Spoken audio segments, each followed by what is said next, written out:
And then the critical rationalist sort of walks into the bar and just says, why do you fucking ask her? Like, just ask.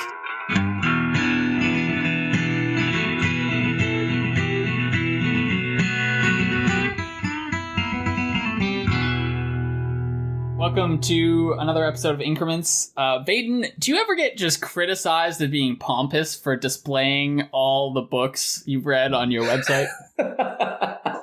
Dude, I'm about to get a frosted glass whiteboard that I'm going to put on the back of my Zoom, or on my wall. So it's going to increase the pomposity levels by maybe like 50, 60%.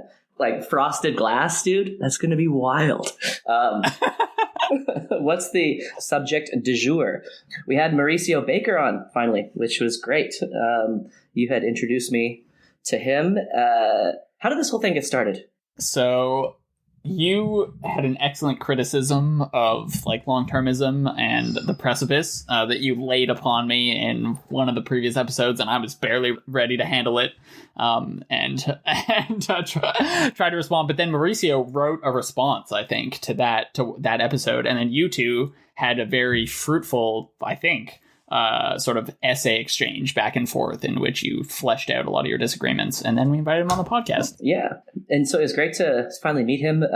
If you haven't been following the probability episodes and the blog posts, or if you're not like already really into the existential risk and effective altruism community, a lot of what we cover may seem like it's a super deep cut, but if you are in there, you'll get something out of it. It was a bit more of a debate style than I had anticipated, but fair enough. I guess that's how Mauricio and I had met. So there's a bit of a debate back and forth, and Ben is the excellent neutral moderator. Yeah, for sure. I think it's a good illustration of how these ideas actually influence people's actions on the ground, right? Like people's philanthropic efforts depend on how seriously they take various ideas.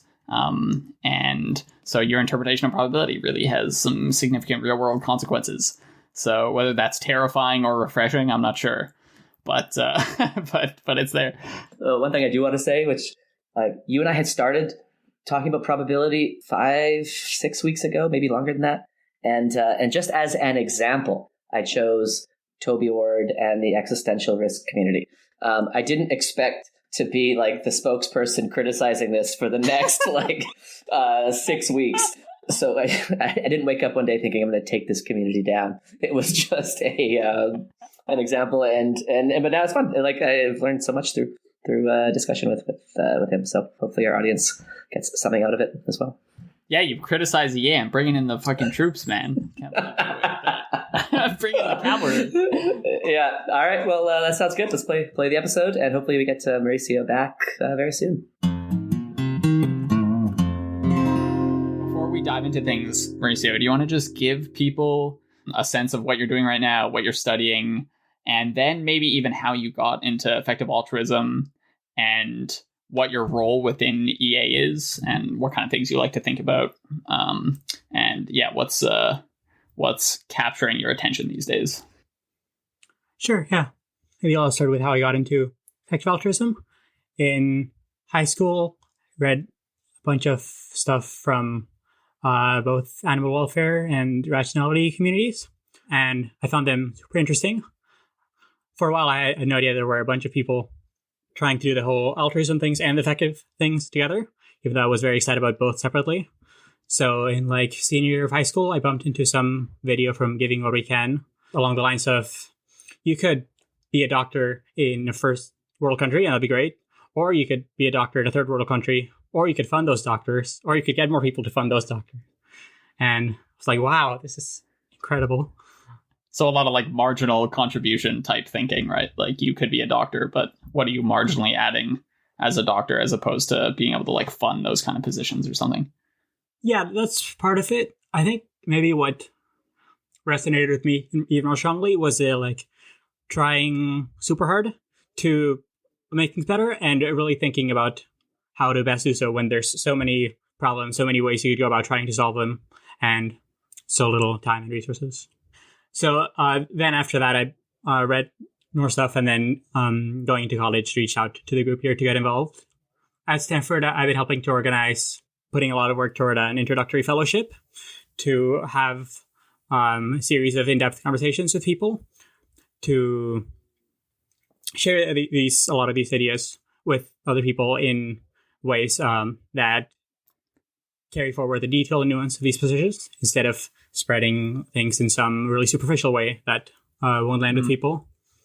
And one other thing we've been working on has been the new Stanford Existential Risk Initiative, which started with a grant from, I think, OpenPhil and two professors who were teaching a class on preventing human extinction. And apparently there's a bunch of students at Stanford who are interested in doing research to help reduce existential or global catastrophic risks. So I've had the chance to help organize with that. And that's what I've been doing this summer too with, I was very curious about what might help future generations get politically included or represented in better ways than they are now, how governments could be made less short-termist. So I looked into how other groups that seem to have had very little power, like slaves or disenfranchised people, gained political power in the past. Nice. Yeah, very cool. So maybe before we dive into more details, could you articulate the position around existential risk and why you think existential risk is a problem, as odd as that might sound, and why is it a compelling problem for you to work on as opposed to something that people would more typically associate with altruism, like just like working on global poverty or something? So why do you think existential risk is possibly a more important problem to work on than sort of traditional cause areas within altruism? And so like what did you find? So what arguments did you find the most powerful? Did you go through a moment where you like change your mind about how important the problem of existential risk is and just how this ties in with maybe population ethics and stuff? But just, would you be able to just sort of articulate the most powerful reason why you find working on existential risk to compelling? I think an issue that comes up with a bunch of standard altruistic causes, say working on reducing poverty, is people will do all this great work to help mitigate poverty, and then a year, a decade, or a century later, they'll leave back, and the really great work they did in some time got washed away by, you could say, the sands of history, and what they did had great impact for a really little time. But one idea that I've come to see is very compelling is if we could have super long-run positive impact, that'd be incredible. I think there's good arguments for thinking that just like how we don't devalue people just because they're farther away from us in space, it in some ways similarly doesn't make sense to devalue people just because they're farther away from us in time. And if we take this seriously, if we start thinking with a lot of attention toward long-term impact, a lot of things that traditionally seem great, it starts looking a lot less clear how good it is compared to other things we could be doing. If you help reduce poverty in some area, that obviously has amazing short-term impacts, but its long-term impacts on political, international development are, I'd say I'm pretty clueless about those. And that you could easily have a long chain of unexpected impacts and indirect effects by which you end up something that seemed to have a great short-term impact. Its long-term impact it almost has nothing to do with how you chose to act in the first place.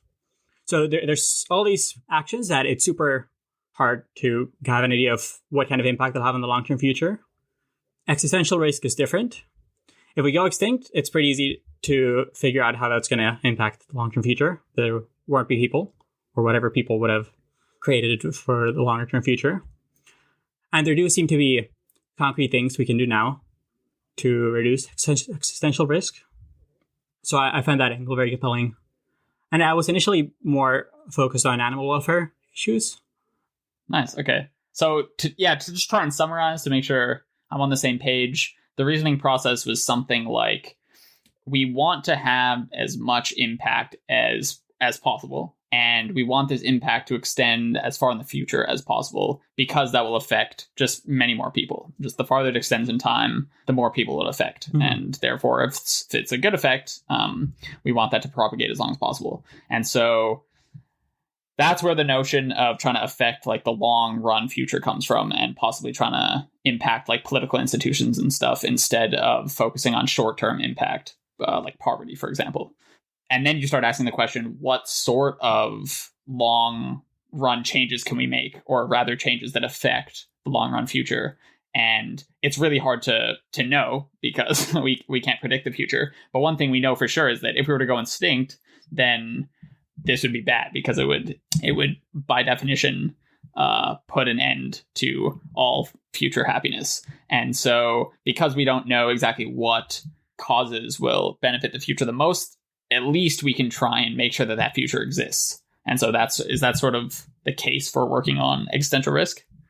In your mind, did I do an apt job of summarizing it? Yeah, I think it's a great summary.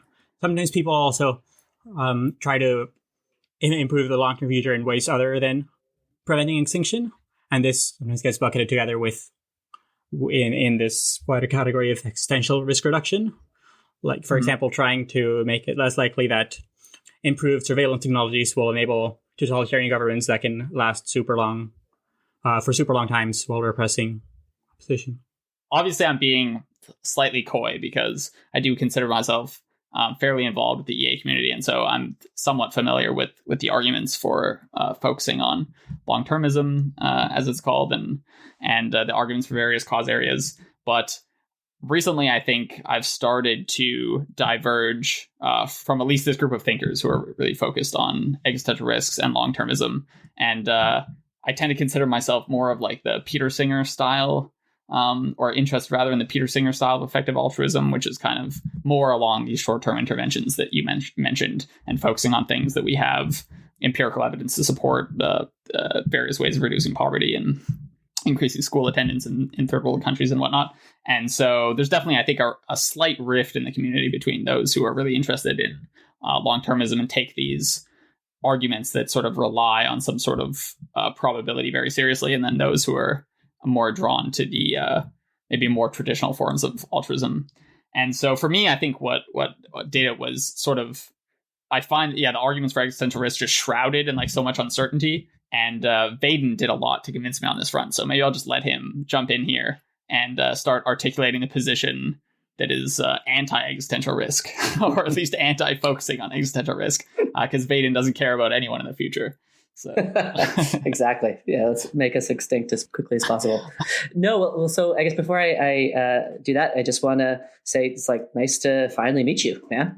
Because for our audience who probably doesn't know the backstory, Ben and I had a conversation about this, actually a series of conversations where we discussed the philosophy of probability. And then you wrote an excellent critique of, I believe, our second conversation, where as a case study in what I will say in an opinionated fashion, the misuses of probability, I just almost arbitrarily chose the existential risk community. And so that then got into the ears of those in the community, and you wrote a beautiful critique of a lot of what I was saying. And then that led to an exchange over, I guess, the span of a month or two, between you and I, and where we talked about a bunch of the stuff. And so people can go to my blog if they want to read the nitty gritty details. But this is the first time we have met in person. So I just want to start by saying it's nice to speak to you in person, or as person as we could be given these times. Classic. I'm just jumping into the probability before Vaden can even introduce himself. Yeah.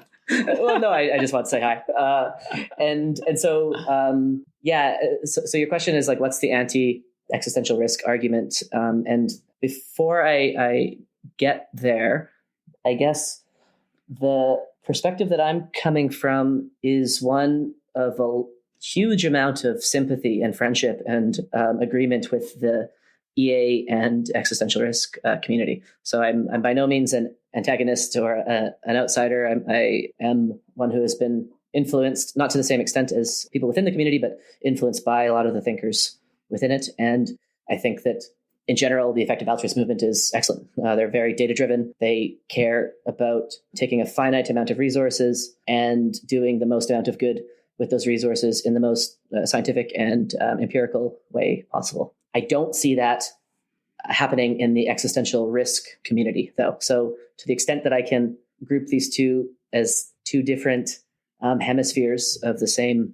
organization, I see one as being very careful not to step too far away from the data, and the other as stepping far away from the data under the assurance that what they're doing is so important that it's okay. And so specifically, what I mean with the existential risk community is they will use probability in what I will continue to argue, an arbitrary way, and then make decisions based on these arbitrary numbers, which can lead to huge negative consequences. And so like one of the big lessons that I learned from William McCaskill is just that, like, in our attempt to do good, we can so quickly do ill. And that's why it's so important to continuously look at the data. But in the case of existential risk, there is no data. That we don't have any numbers. We don't have any measurements to look at. And so I think that we can quickly become unhinged from reality and forget the lessons from McCaskill. And so I think I'll leave it there. Obviously, what I've said is needing to be defended and explained. But before I go too much further into that, that's maybe my initial critique, is that the existential risk lobe of the community seems to have stepped away from the data in a way that is quite troubling to me. Nice. Yeah. So I guess instead of trying to resolve this dispute on the podcast, because we tried to do that over many pages of responses back and forth, we should maybe just try and articulate the clearest positions out of both of you and then move on to different territory. May I interrupt? Because I don't know how much of a dispute we still have. Perhaps the dispute is where it was at the beginning, but I haven't actually had the opportunity of just following up with you, Mauricio, and seeing, because in our long exchange, there's many points of agreement, many points of disagreement. We seem to have made a lot of progress. And then I think perhaps unfairly killed the conversation quite quickly.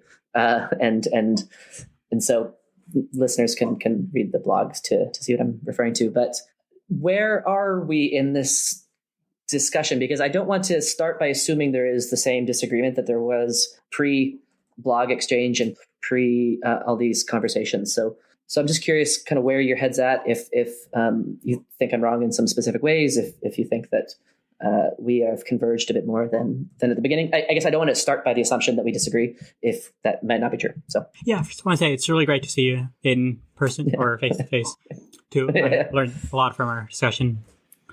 So thanks again. Great to be here. Yeah, I think I've definitely become more sympathetic to Vaden, to your criticisms. I realized in trying to defend expected value calculations in a non-circular way that takes some pretty weird assumptions. So I'm definitely a lot less confident in this position than I was before. And I could see it as much more possible that there's other approaches that could be better. I think I still largely buy the arguments and a lot of the approach of the community. I do want to say that even for single time events that don't have a probability in the same sense that a coin flip does, you're still in some ways in a similar situation as other situations you or people will be in at other times.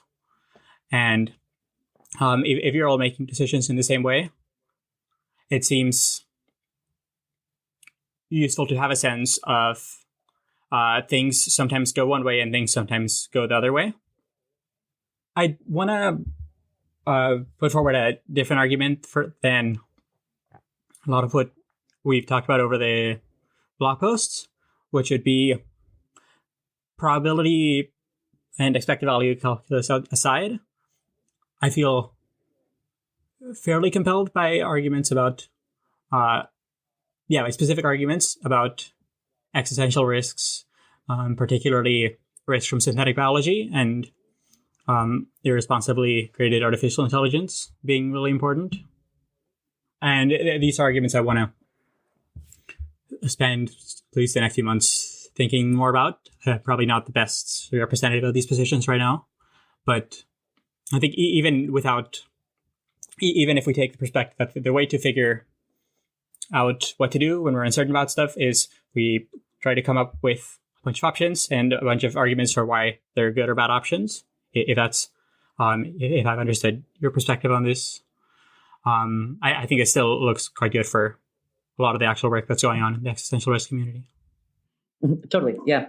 I think what you said was great, but it will be very insider baseball-y for most people listening. So I want to just provide a little bit of context for a lot of the references which you mentioned. So you talked about expected value calculus. We talked about subjective, objective probability and making decisions. And so I just want to back up a little bit and explain what you were talking about. So the existential risk community is concerned with a number of issues. One is synthetic biology, creating bioweapons which escape the lab, and that causing mass extinction. Artificial general intelligence and the alignment problem is another huge focus. The risks associated with nuclear terrorism. So all of these are huge problems. No doubt whatsoever that a lot of time and thought and focus needs to be put to these issues. But then there's an extra move which tends to be made by authors like Toby Ord, which is a big thought leader in this community. And that is to assign probabilities to each of these, to say that the probability associated with unaligned AI taking over the world is 30%. Say, I'm just going to make up a number. And this is what I'm saying is a bad idea, because unlike counting asteroids are also an existential risk.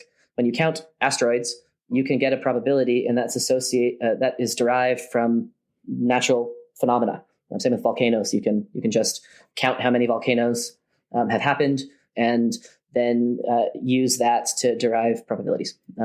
That is great. Using observations of reality and abstracting those into numbers is what I do all day, every day. This is why I'm in machine learning. This is why I love the probability calculus, because it's so powerful at taking complex phenomena and abstracting it into useful summaries, which we can then make decisions based off of. So that is what is referred to as objective probabilities, because there's some object in the world that you can then summarize using probability.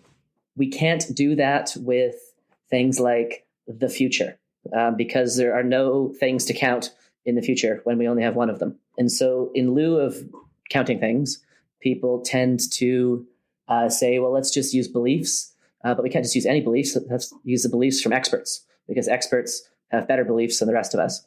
And so they just fill the slot where counts should be with numbers, which they then justify as subjective probability.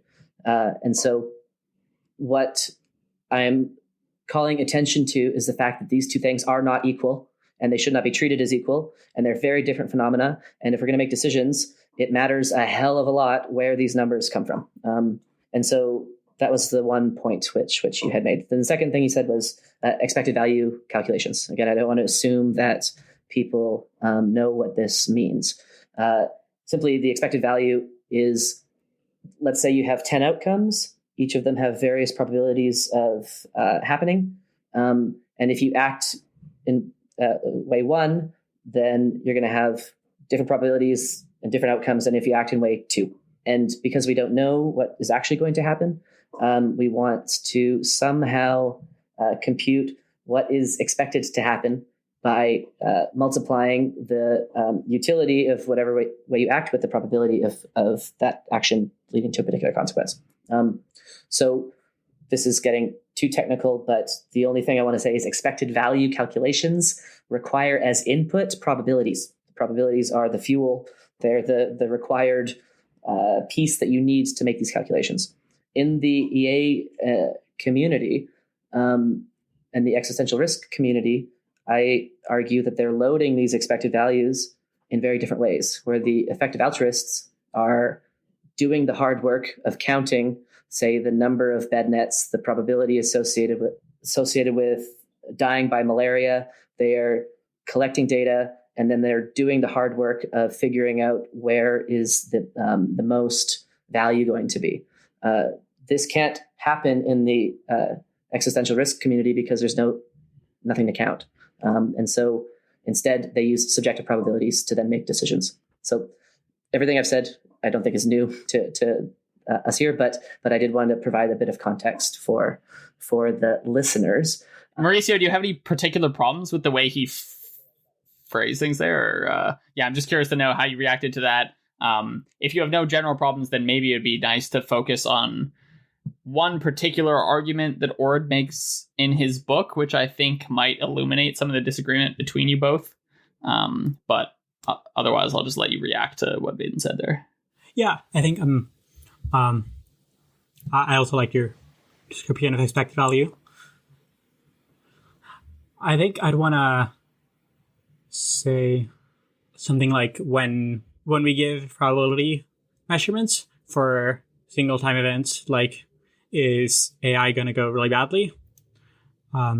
That there can be something to count, but what we're counting isn't as straightforward and not as directly relevant as it might immediately seem from saying something like 30% probability of AI. Maybe it would be, maybe if you could bring up the quote from Toby Ord you were thinking of, that could help ground this a little more. Probably. This is the one I was just interested in sort of examining his argument, where he's looking at what should he take the threat of maligned AI seriously. And he says he's explicitly focused on like what prior he should take, right? So he says a lot of people would start with a really low prior because it's a cause we haven't seen before, but I think we should start more with a prior of 1/2 and then only lower it in light of favorable evidence to the case of that AI is not a huge risk, right? And so I'm aware that Vaden, and increasingly me, has sort of a problem with this way of reasoning because it puts so much emphasis on numbers, on just like this cognitive state that you should inhabit, that you should have a prior to begin with, as opposed to just relying on sort of the best argument available. And so I'm just curious to know what you think of this style of reasoning in general, where you start with some number that's supposed to sort of capture the information you have about a problem, and then you either increase it or decrease it in light of favorable or disfavorable evidence. And so you could dive into that example in particular if you'd like, but just in general, the style of reasoning sort of with numbers, where you like start at some subjective prior and then you change it based on things you see. Does this sort of argument hold sway for you? Is this the kind of reasoning that you're adopting when you're convincing yourself that AI is something to be worried about? Or are you convinced more by a particular argument that someone has made in the past about why we should be concerned with AI going awry? Mm-hmm. Yeah, I think I'm generally on board with this style of reasoning, at least in an implicit or rough way, if not, maybe not with actually cranking out numbers. And I see that as very much connected to asking to the question of whether there's particular arguments that have convinced me of this, since how much you start off believing in something seems important for how strong the arguments for a position have to be in order to convince you. I think the case for this kind of reasoning is more clear for when there is more straightforwardly things you can count. One classic example is if you find it out that someone is either a librarian or a farmer, and you know that, and you also find out that they're an introvert, you might ask yourself, well, how should I expect this person to be a farmer or a librarian? And the initial thought lots of people might have there would be, oh, well, introverts, librarians are introverts, so this person's probably a librarian. But type of reasoning that I think would work better here is if you first ask yourself, how many librarians, how many farmers are out there in the first place? And there's a lot more farmers than librarians. So even though learning that someone's an introvert is a reason to think they're a little more likely to be a librarian, with this low prior belief, you end up concluding something different and more accurate than you would have if you wouldn't have used these prior beliefs.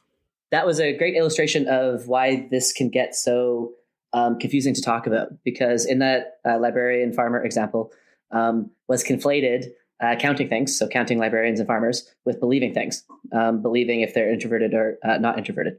And this is why I'm so interested in the philosophy of probability, because of how thorny and knotted it becomes, right? Where I have absolutely no problem saying, let's load up our prior based on career statistics of how many librarians and farmers there are. And then for the likelihood, which is the likelihood of them being introverted or not introverted, we don't have good numbers. So I'm just going to use some 50-50 belief that they're, or not 50-50, that librarians tend to be more introverted than farmers. And then so it goes. But there still counts at the end of the day in this example. And that's fine. We have to operate in an imperfect environment. And Bayes' rule is so useful because it allows us to do that. But if the prior isn't about librarians and farmers, but do you think unaligned AI is going to kill us or not?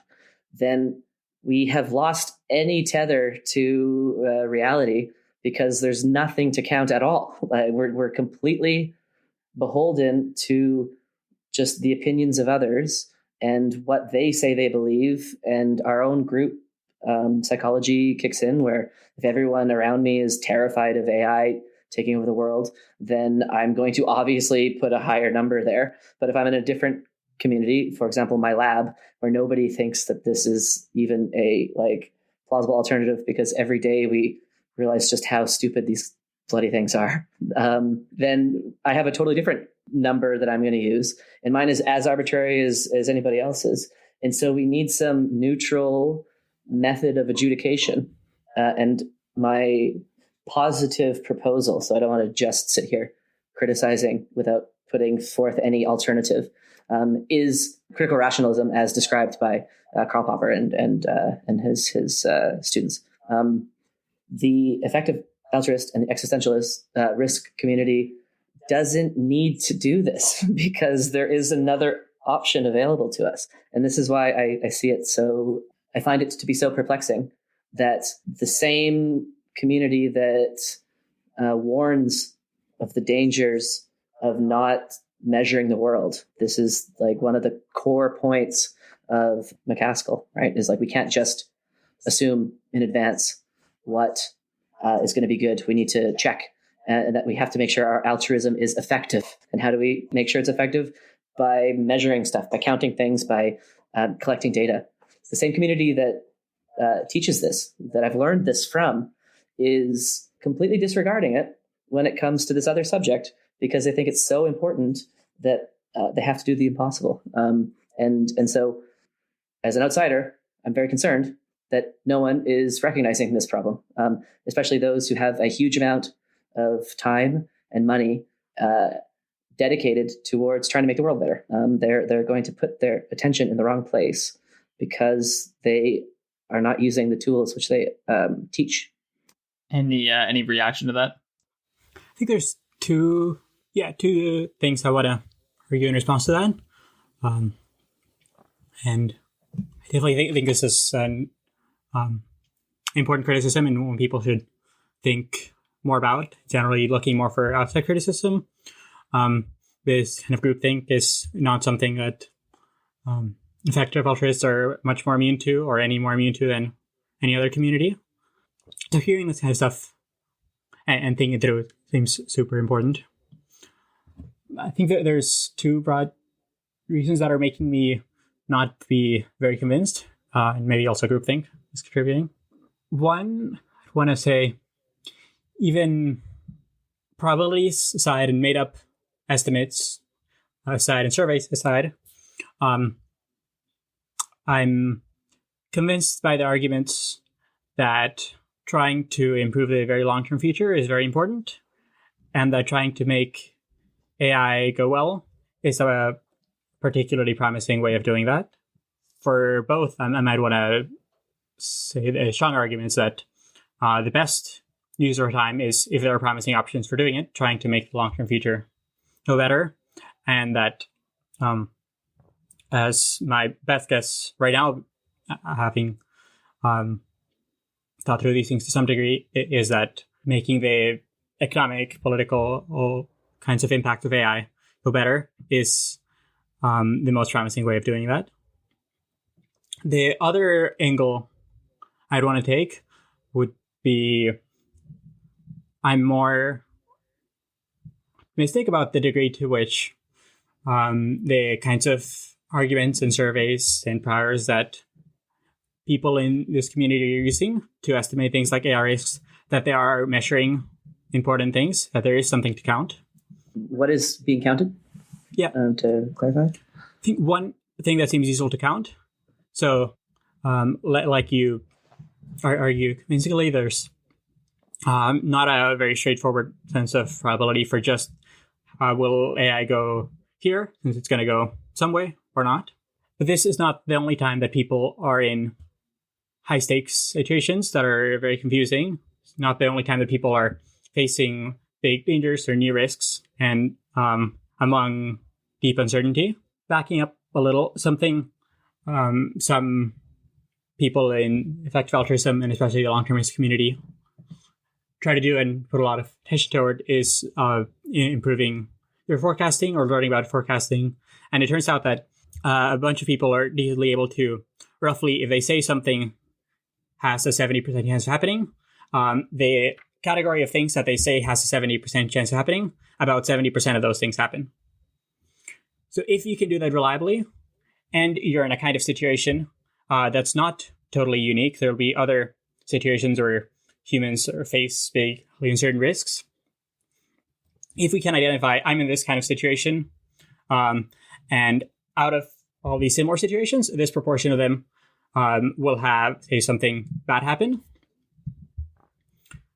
then counting something that's useful to count. Because if all these people in similar situations are thinking along similar lines, they all want to avoid these really big downsides, but not at very large cost, like totally slowing down technological development, then the kinds of decisions that you make here and the decisions that other similar situations make will largely be the same in response to some collection of arguments and observations that leave very much unclear.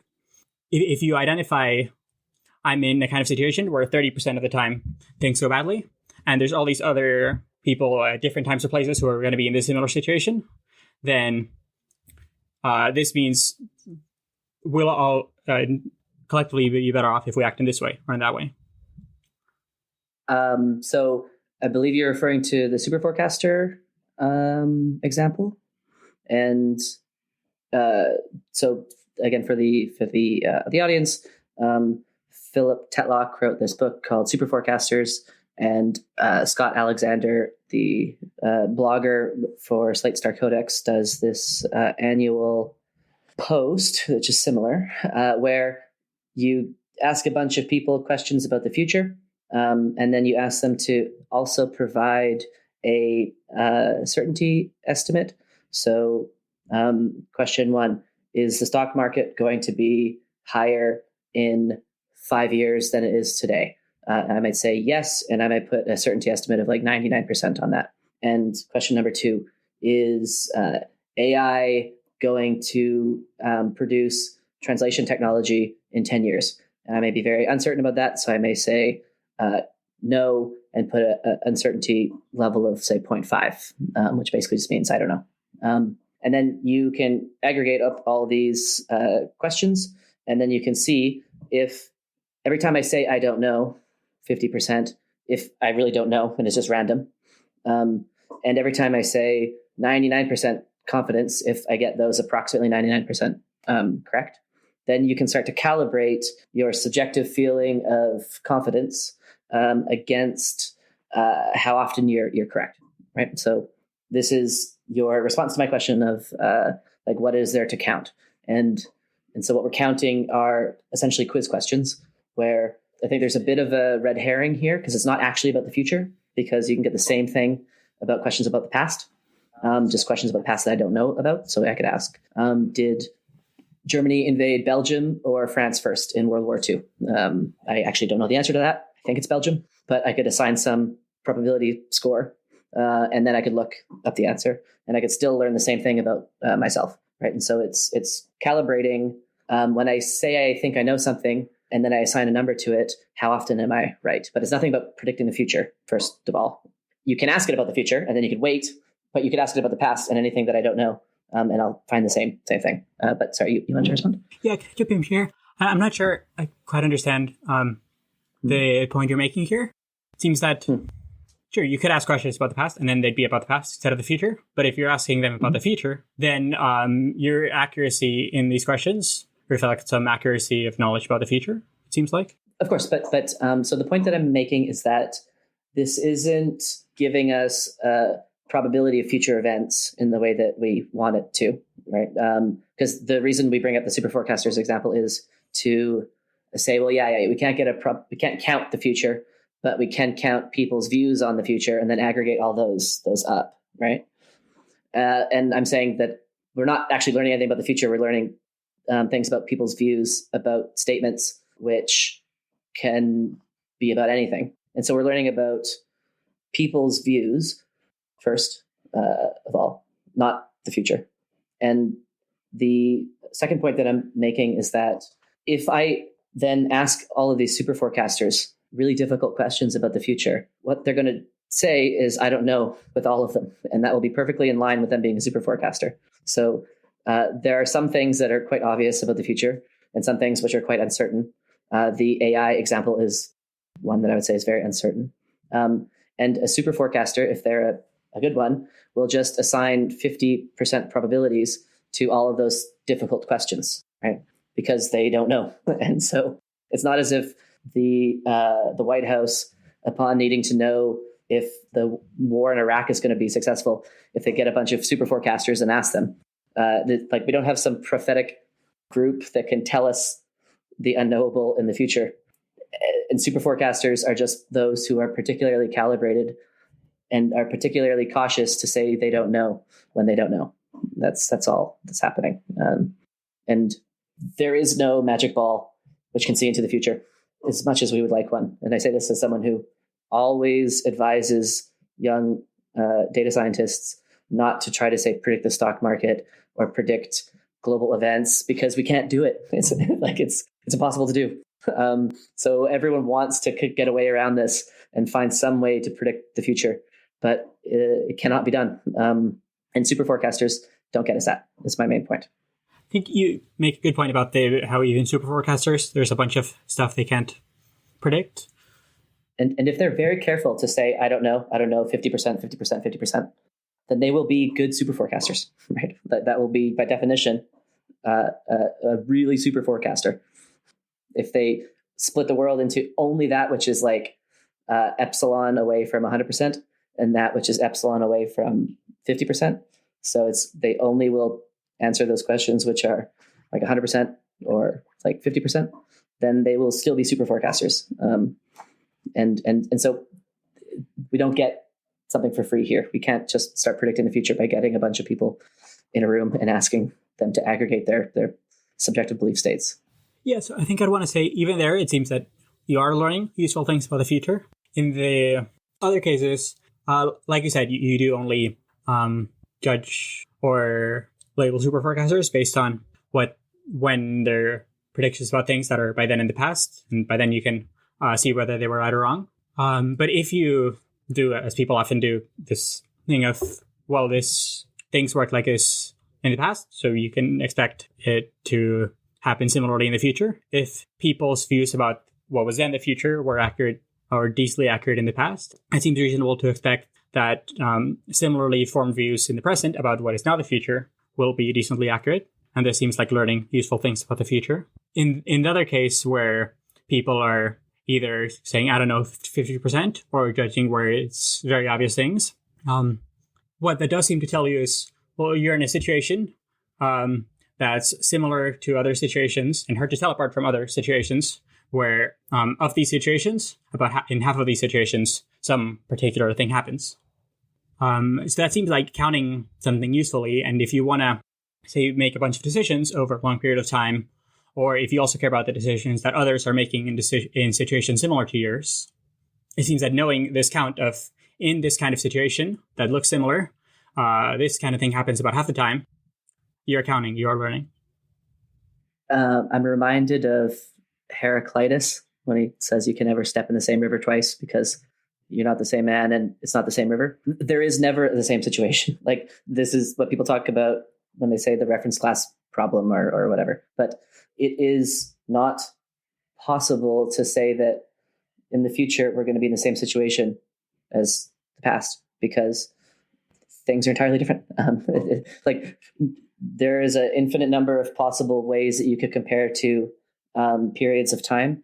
And in some of them, they could be seen to be similar, and in others, they could be seen to be different. But the vantage point which you want to bring into this situation is an assumption, an unstated one, but it's an assumption. And that assumption is, as, let's just say, the numbers that you draw from this will be entirely dependent on what you consider to be a same situation. Like, would you say that the onset of World War I was the same situation as the onset of World War II? Well, in some views, you could say that they were, that the European countries were accelerating to prepare for war. But in other perspectives, they're completely different. Before going into some of those other points you made, I'd be curious how you think about at what odds would you be willing to bet that a coin will land on heads?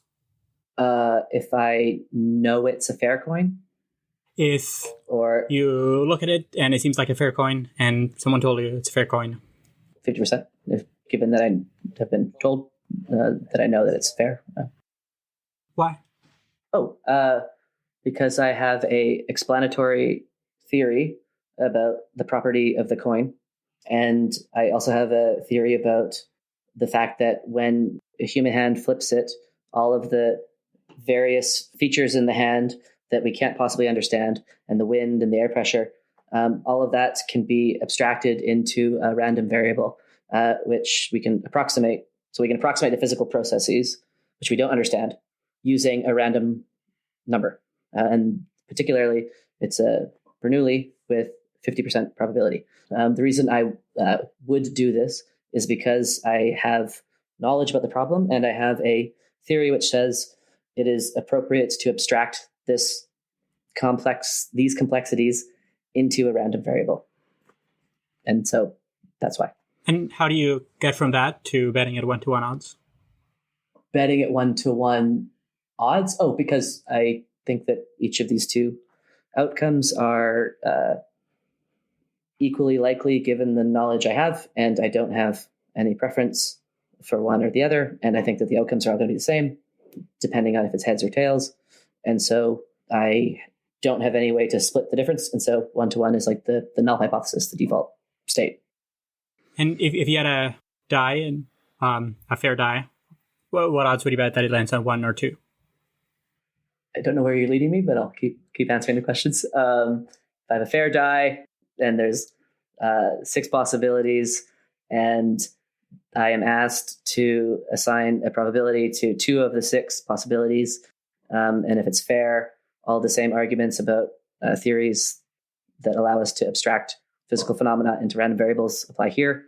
And so I would bet at 1 and 3 odds. Or I always forget how the betting thing works, but 33% chance that it's going to be a 1 or a 2.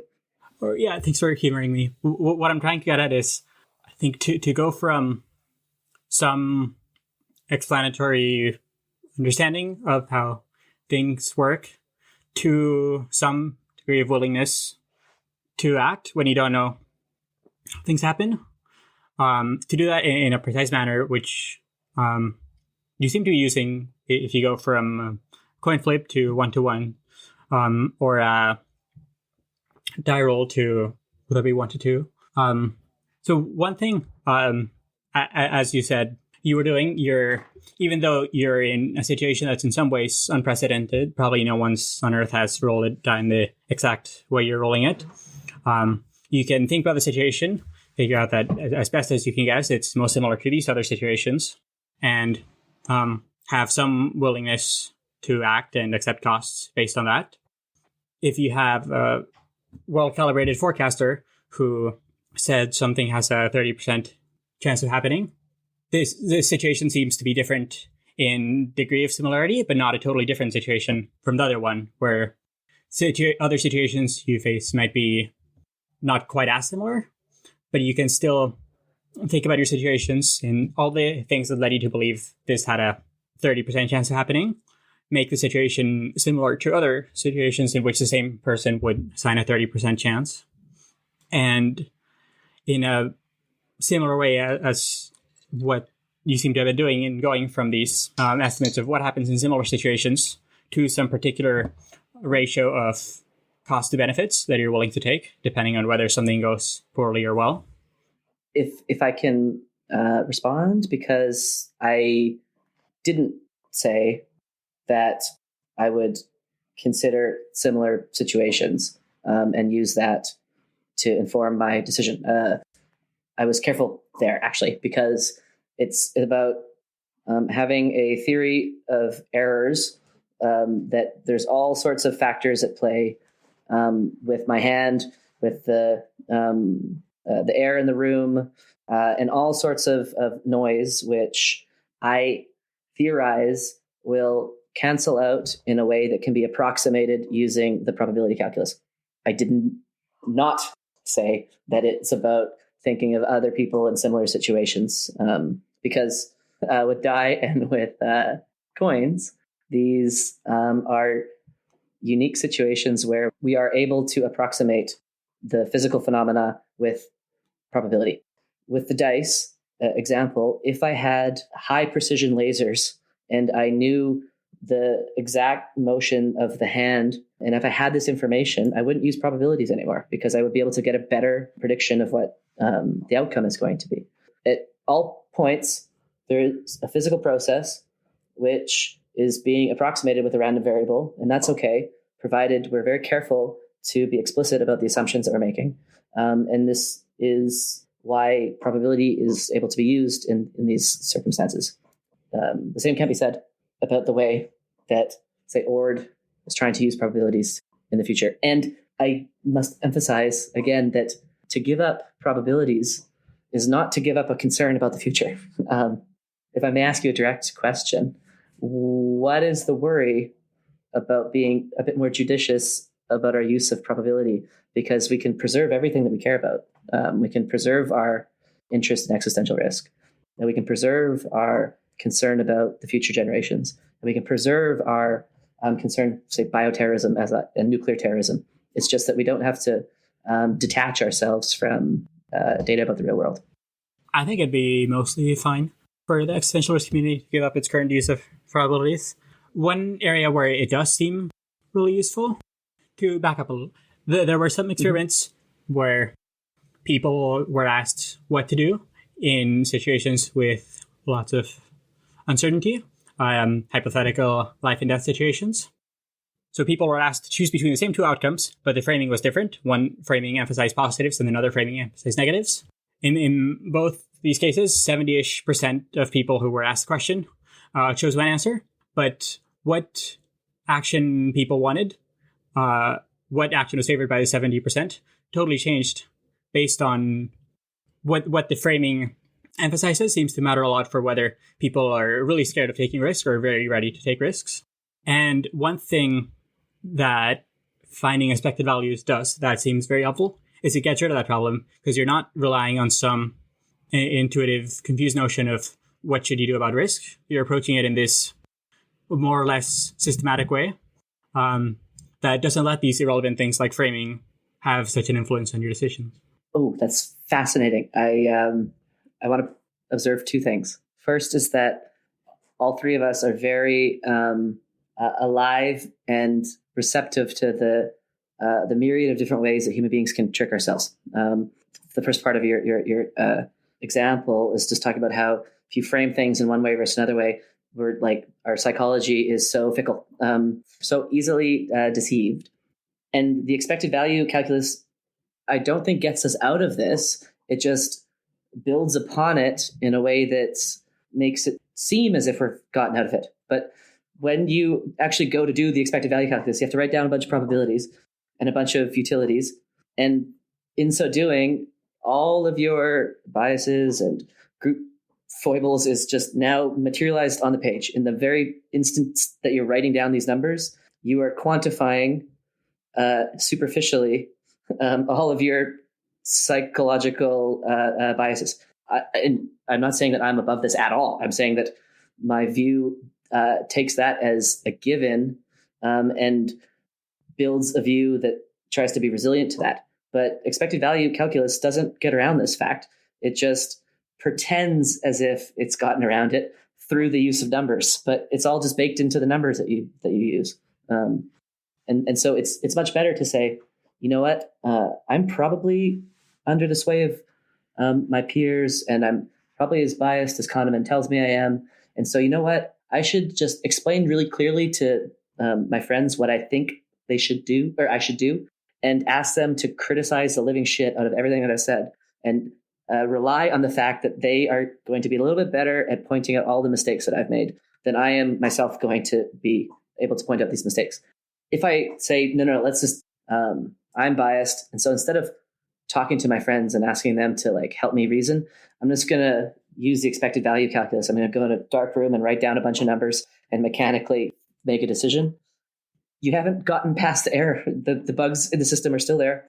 You've just written it down. And maybe by writing it down, you can start to reflect and refine yourself. And so I'm not disparaging writing, but I am saying that expected value calculus doesn't get out of the problem which you so excellently illustrated at the beginning of your previous response.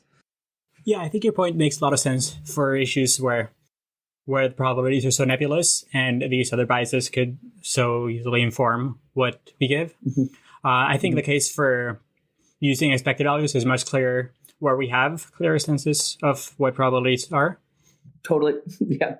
So which is why I'm totally down for doing expected value calculus when everything's well defined, when we have measurements, when we have the numbers that we can rely on. And that's why it works so well with like reinforcement learning and in cases where we have data and it's all well defined, and like, hell yeah, let's use expected value calculus in that circumstance, because obviously it's optimal in these very limited cases. But we have to deal with the messy case when we don't have these numbers given to us. And in that case, I see this tool, expected value calculus, and I think I need to put that back on the shelf.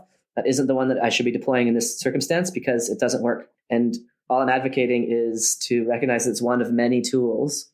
It's not some infallible fount of wisdom that will always tell us what course of action to take, which is how I'm seeing it used on, say, like Miri and In the Less Wrong, blogosphere, etc. Before going further down the conversation, I want to jump back to some of the things we were talking about earlier with the coin flip and dice. Yeah, thank you for clarifying there that you weren't using similarity to other situations to figure out the probability. Where you are implicitly using similarity to other situations is in translating that probability into action, or into choices about which actions seem best.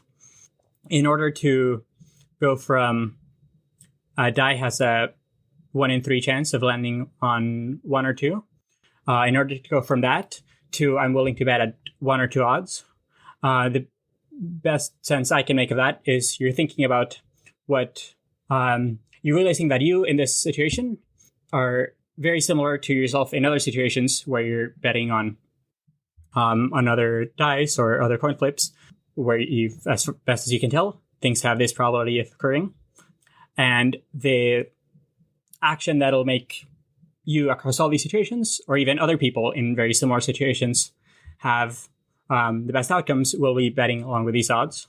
If you're not thinking about very similar situations, then it's not clear to me how you can get to something like being willing to bet at 1 or 2 odds. Because you could say, well, it's a single event. What the coin flip happens, how the die gets rolled this time. This die has never been rolled in this particular way. It'll either land on a 1, and a 2, or it won't. And why should that lead me to bet at 1 to 2 odds? I don't think I need to use similar situations. I just need to use physics of the die and my knowledge of physical laws and my understanding of random variables and how they can abstract and aggregate errors from a bunch of different factors in a way that will cancel out. So if you gave me the first pair of dice that have ever been rolled, and I look at them and I see that they're a cube, and that the hand that's throwing it is throwing it in a way that is approximating randomness, then I don't need to know anything about other people throwing die to know that the outcome is uncertain enough that I shouldn't favor one outcome any more than the other. So the similar situations thing is, in my vernacular, just summarized using the word laws of physics, right? Like, I know that we all presumably have the same laws of physics, and we know stuff about the physics of tossing. And that's all I need, right? I don't need to have been told that 100,000 people also have thrown these dice, and when they have done it, these outcomes have occurred. And therefore, because a fraction of those outcomes, 1/6 of those outcomes are 6, then I'm going to make it odds. I can do it without that knowledge, just using laws of physics and knowledge of how a toss works. But let me just even say, let's just say I do have to use similar situations, because you're going somewhere with this, and I'm really curious to know where you're going. And so I maybe getting stuck on this micro point is less valuable than saying, let's just assume that that's true. And I'm really curious to see where you're going with it. My argument is that betting on a coin is, in important ways, similar to betting on what a forecaster says. In both cases, there's just one thing that's going to happen, right? And it'd be great if you could know precisely what would happen, but you don't. In the case of the coin, you don't know what's going to happen this particular time. You don't have your high-resolution lasers, but you do know that when people bet that the coin will land on heads, they win half the time. So if you want to do the kind of thing that'll make you win overall, if you bet on a bunch of coins, then the thing to do is to have a willingness to bet that's high in proportion to how often betting on heads wins. And by willingness to bet, I mean how much do you risk losing relative to how much you could win. The point is, it makes sense to risk bigger losses if you're making a bet that more often pays off. Similarly, let's say you're thinking about betting on something that forecasters make forecasts about. Let's say you hear from a well-calibrated group of forecasters that they assign a 70% probability to some outcome. You still won't know whether it'll happen or not, but you do know that when people bet on outcomes that well-calibrated forecasters assign a 70% chance to, they win 70% of the time. So if, again, you want to do the kind of thing that'll make you win overall, if you bet on a bunch of forecasted events, then the best way to do that is to have a willingness to bet that's high in proportion to the estimate made by these forecasters. And this is, for practical purposes, using their estimate as a probability. Maybe it's useful to just abstract the general concerns away here, and I think try and identify a core difference between your two beliefs. And I think that is the following. I think Bayesianism and sort of the approach that Mauricio is advocating is highly concerned with the importance of internal belief states. So you're really concerned about people forming beliefs which try and accurately represent the future and its various possible avenues and values. And you're really concerned about gathering evidence in order to have the best belief states, in order to, and judging your judging bets on future and past events in order to try and calibrate belief. And then there's this notion of trying to rely on those that have the best calibrated belief, and trying to use them in order to inform you about how to best go, about what action to take in the future. I think Vaden's approach, and that advocated by sort of the Popper and Deutsch crowd, just throws out this reliance on internal belief states entirely, and just sort of adopts human fallibility as central to the view, and just says, we don't care about your internal belief state. We don't care how well calibrated you are. What we care about is the best explanation you have as to what the current situation is. Whatever we're trying to figure out, I don't care how accurate you were in the past, because your accuracy could be random. It could be based on information you had about those past events that you don't have about this future event. If it was based on some good explanation, then great. Tell me about that explanation. Don't tell me about how well calibrated you were in the past. And so I think there's this fundamental distinction between caring about like the reasons behind the arguments and the explanation that's underlying why you believe certain things, and then the actual just belief states themselves. And so I think you see this in the tension where Ord is like, he's starting with the importance of a internal belief state. So he's saying, I don't even know how to get anywhere if I can't. I need to start with this prior of 1/2 in order to start navigating in the landscape of AI and its risks. Whereas someone like Deutsch would just say, I don't know, what does even having an internal prior mean? I don't care. Like, what's your best reason as to why AI is a risk? So I guess I'm just curious as to whether you both think that is a feature. Have I identified something, a crucial difference between these two worldviews? Because I think it's often hard, especially in specific arguments, to put your finger on like what is going wrong and like why these two communities of people have a hard time talking to one another. And I'm beginning to think this is part of the reason. It's just a difference of perspective on what's important in a given moment. And so, yeah, I'm just curious if you both want to react to that. I'll say something very briefly, which is, I think that's exactly 100% spot on. Totally. I would strengthen my side slightly, which is to say that I actively think focusing on beliefs is the wrong thing to do. It's not that I'm neutral between these two. It's that I used to focus on beliefs. I used to be a devotee of Yudkowsky, but I'm no longer, because I think it can mislead. And I think that your use of the word reasons is exactly right, because when I say that I'm a fan of reason, what I mean is give me the reasons.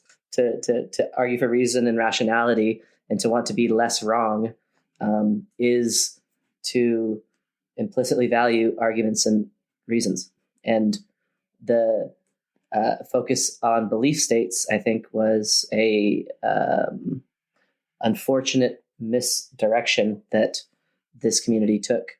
And that's part of my interest in having these conversations, is because I think that steering it back to arguments and explanations will do a lot of good in the world. I'm a little surprised by your response there, because what I was thinking, or my initial reaction, was that this seems like a different emphasis, but from the way I'm thinking about it, it doesn't feel fundamental. Maybe because from the perspective of caring about having accurate beliefs, arguments and reasons are super helpful for that. Yeah, to elaborate a little, the way I currently see it is that beliefs and belief states are something that gets significant amount of attention. But say in Toby Ord's book, that was, 1 chapter out of 7, and the rest are arguments about existential risks that humanity faces. Lots of, say, the conversations going on in the 80,000 Hours podcast, or in the discussions I've had within the Stanford effective altruism community. Sometimes they use belief states as a way to attempt to be sort of precise about how much we disagree, and at its best, I think, to prompt further conversation to figure out what good arguments we haven't considered. But I don't have the impression that this focus on belief has come at major expense of argument. Totally. I should clarify, you are 100% right. I think in one of the conversations with Ben, I said that let's just use Ord's book as an example, that the majority of it is filled with arguments and excellent ones. But then the reliance on subjective probabilities and Bayesianism, Bayesian epistemology, is a reliance and a emphasis on beliefs. And so if I was to wave my magic wand and take the existential risk and effective altruist community and just remove the Bayesian epistemology piece, it would be great. And so that obviously is a small subset of all of the thought and actions and focus on the community. And so you're totally right that this is by no means the only thing that they talk about, but this is the fuel that allows people to put in arbitrary numbers and be okay with it. Is they put it in and say it's a belief, but it's a super powerful belief. It's a belief from a superforecaster or an expert or some thing that is pretty much as good as counting asteroids. I mean, it's a subjective probability, and we'll say at the onset that subjective probabilities are not as good as objective probabilities, but we're just going to continue to do it anyways. And so the comparison to Václav Smil's book, I think, is one that is really valuable because he, too, cares about existential risks. He just refuses to make that extra move of using subjective Bayesian probabilities. So the emphasis on belief states is, I would say, a consequence of the extreme Bayesianism of Bostrom and Yudkowsky in particular, and then the influence that that has had on the rest of the community. But you're absolutely right that so much more goes on that I can't just make a blanket statement. Thank you for forcing me to clarify. Yeah, I definitely wouldn't say that style of reasoning is utterly ubiquitous, but I think it is fairly prominent. So 2 examples come to mind. One is the table in the precipice, which gives probabilities both for anthropogenic and non-anthropogenic risks, and it sort of bundles the objective probabilities and the subjective probabilities together. And so this puts at the forefront what his belief is in the risk of certain disasters. And this is obviously a number now that's like thrown around a lot in the community. And so that's like explicitly prioritizing Toby Ort's belief in certain risks. But I think the other more subtle one is something that you see on the forum a lot, where people will make a lot of arguments about a certain subject or in favor of a certain position and use the multitude of arguments as an argument itself. So I've seen many times where people will say like, well, there's reasons like 1, 2, 3, 4, 5 for believing in this. And even if none of them are like really strong, the fact that there's a lot of them implies that there's a bunch of different reasons for possibly believing in it, and together this somehow combines into something that's more than the sum of its parts, into like a strong argument for believing this.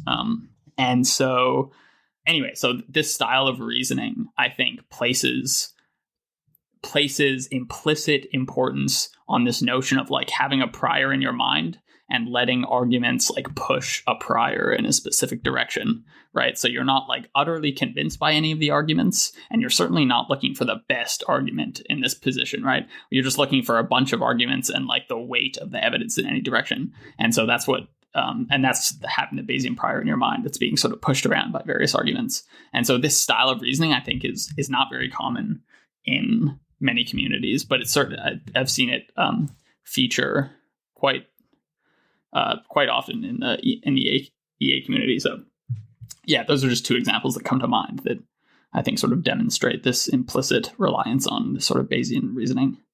Maybe you think that's an unfair critique, though. I don't know. I agree that it's prominent in discussions. Yeah, anyway, so that's a dividing line, I guess, between these 2 communities that I'm slowly becoming aware of. Yeah, so another example, which is sort of unfair to you, but I think which is worth pointing out, is that, so in your thought experiment, we were talking about the farmer and the librarian. You could like argue all day about what prior is sort of the most appropriate thing to have. And you can imagine like a bunch of Bayesians sitting in a bar arguing about like what prior we should have beforehand, and then in light of new information, to what extent should we update the prior, and then what's the posterior. And she's a librarian, and then the critical rationalist sort of walks into the bar and just says, "Why do you fucking ask her? Like, just ask whether it's a librarian or not." And this is obviously meant to be harsh to the Bayesians and very unfair. But I think it actually does get at a sort of a crucial distinction between the 2 communities. One is just people who are like, we don't care where the ideas come from, we don't care what sort of internal belief states you hold. We just want to go generate a bunch of ideas and criticize the hell out of them until we're left with the best idea standing. Whereas the Bayesians are very concerned about sort of the intermediary belief states that you hold, not necessarily about how you might go criticizing or refuting those belief states, but just like having the most accurate belief states in the moment.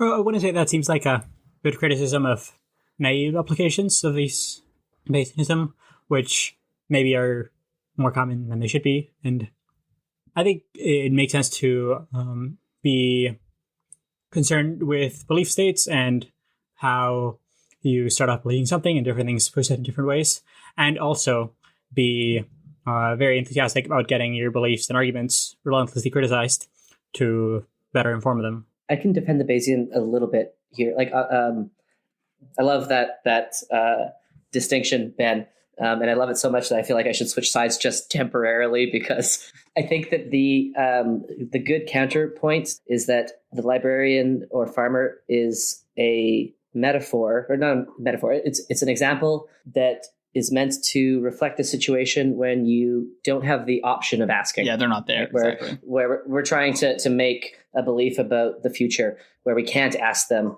And so I would imagine that the Bayesian would say here, well, obviously we're going to ask them. Yes, but this is just a silly thought experiment about the situation where we can't ask them. And then what do you do? But your central point still remains. Now I'm going to switch back to my own side, which is that the emphasis is what should you believe when you, I'm going to use slightly different terminology.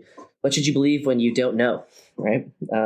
So that not being able to ask them thing is a stand-in for when you don't know. And the critical rationalist would say, not what's the best belief to have, but what are the tools that we have that will allow us to find out? So to argue against my argument against your thought experiment, it's like, well, asking is a tool. It's a tool to find stuff out, right? And that's why the critical rationalist focuses on the asking component. And so in the absence of asking, we still have other tools available to us to try to find stuff out and figure out the world and figure out what the hell is going on. And that's where the focus is and should be, which is learning, which is trying to gain knowledge, which is trying to learn the truth, seek the truth, get one step closer to reality. And it's not on beliefs. It's not, given that we can't find it out, what should we believe about it? It's how the hell do we start figuring this crazy world out? And so I think your emphasis was excellent. And even upon defending both sides, the central point still totally remains. I wonder how much of that comes from the emphasis or the purpose that the effective altruism community has in these, to figure out as best as they can how to do the most good. Where inside that seems important to me is even if you know a ton of stuff, it's often really not obvious how to turn that knowledge into good decisions. And that's where these kinds of ideas seem helpful. I'm still confused about why decision-making is such a focal point in the EA community. Like, upon rereading the blog series, I started with a comment about probabilities without measurements. And then we quickly moved to a discussion of decision-making, which was super fascinating. And I learned a lot about that subject through talking to you. But it always, at the end of the day, felt like a distraction from my central concern. And I am confused about why the decision-making component is so fundamental to this way of thinking. Well, I think it's just prominent in the community because it's community that values actual action, right? So they don't want to just armchair philosophize and generate a bunch of possible ways to improve the world. They have resources, and they want to know how to best utilize those resources in order to do as much good as possible. And so that involves a constrained optimization problem where you have limited resources and you have to allocate them in some way. And so they need to make decisions about how to allocate them. That's I think it just comes down to the practicality of the philosophy. That makes perfect sense. Yeah, I wish I had that insight months ago. That's excellent. Yeah, that's pretty much what I'd say. Okay. It often seems helpful when confused about something to ask yourself, what do I want this thing for? Like, to go on a tangent, sometimes when people are confused about or arguing about free will, that debate seems to get worked out much more easily if people are clear about, I want some kind of will that can do this thing, and that lets me do this thing. then it's much more straightforward.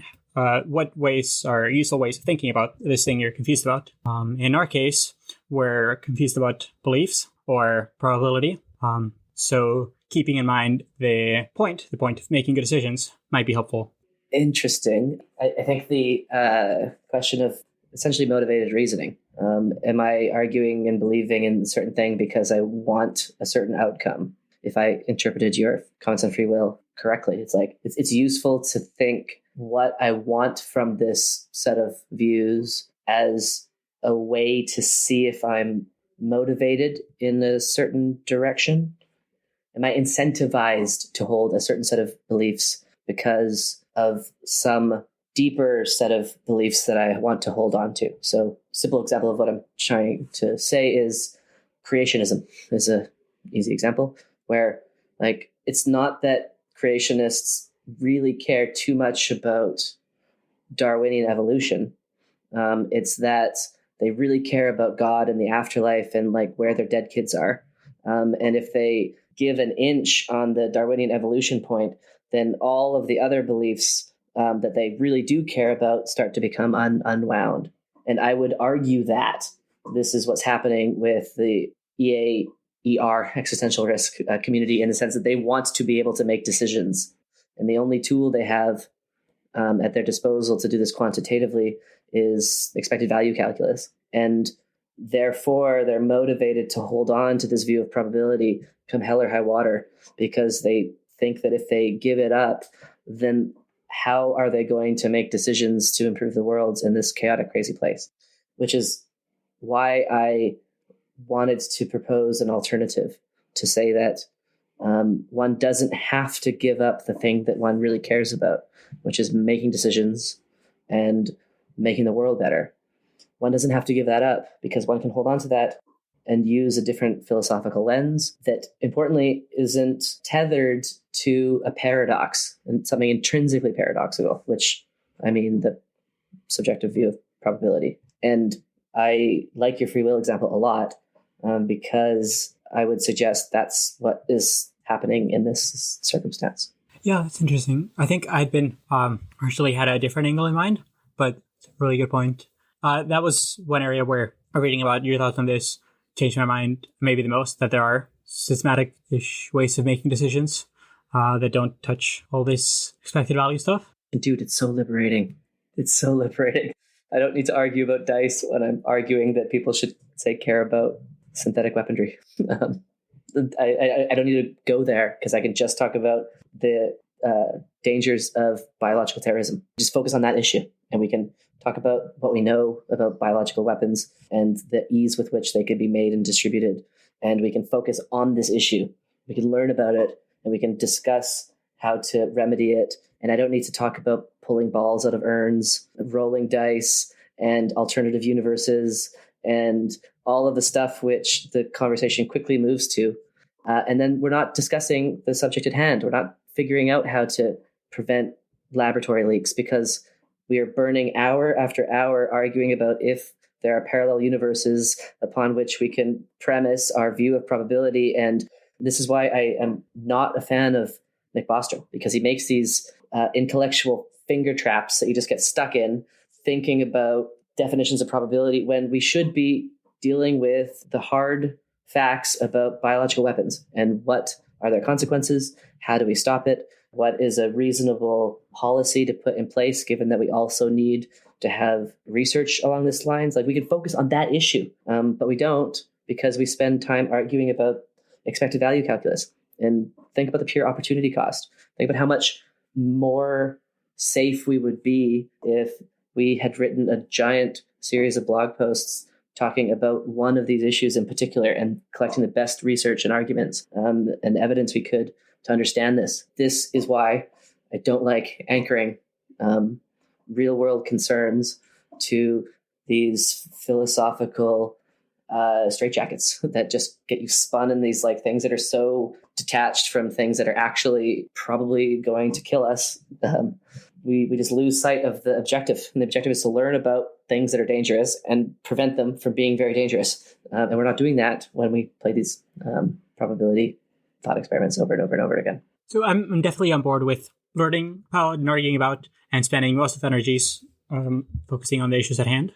I think there's one part of that process where this approach of critical rationalism, of using arguments, critiques of them, is on its own incomplete, is in answering the question, what kinds of arguments are valid about how risks should translate into decisions? And this is something that's inherently outside of the scope of critical rationalism, since it tells you to take part in this process of arguing and criticizing. And a part of that process of arguing and criticizing, I would think, has to be figuring out what kinds of arguments are valid about risk, what principled ways are there, if any, of turning arguments about risks into good decisions. On that specific point, I think expected value calculus does decently well when it's not the main focus by any means, but a broad framework that is arguably defensible, if need be, with weird thought experiments.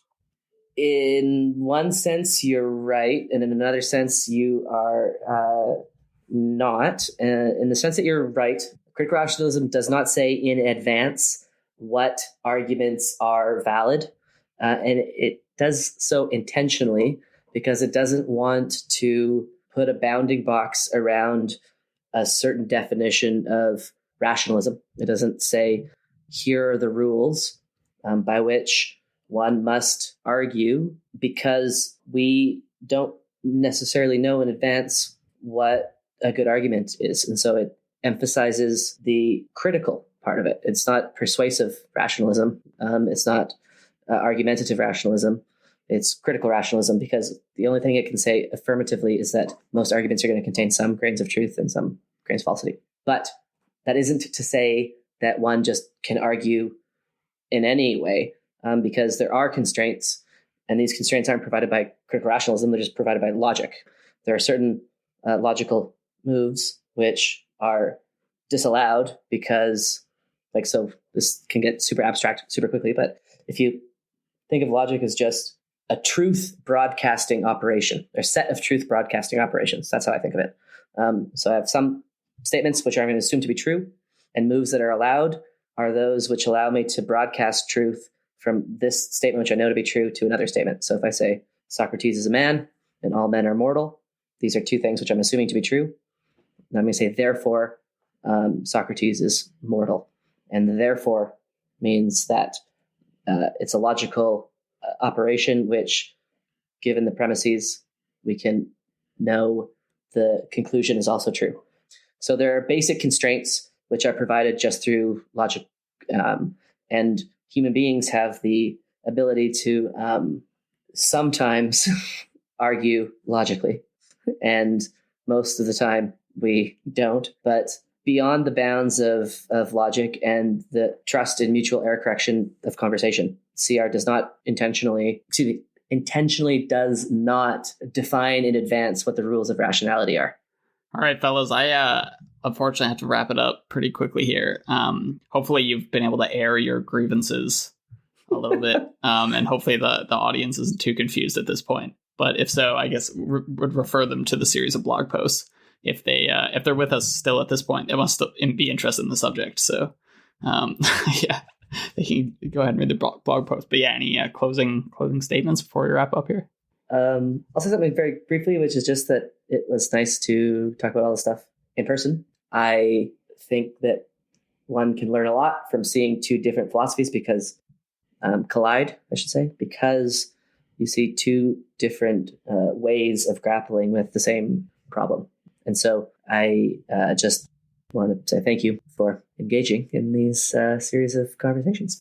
Our similarities greatly outweigh our differences, and we both clearly value conversation and communication. So I want to end on the highlighting of our similarities, not our differences. Yeah, thank you. I also want to thank both of you for setting this up and for engaging in this talk. I learned a lot from hearing these perspectives, and really curious to hear more thoughts and brutal criticisms of my arguments in the future. Yeah, we'll have to have you back.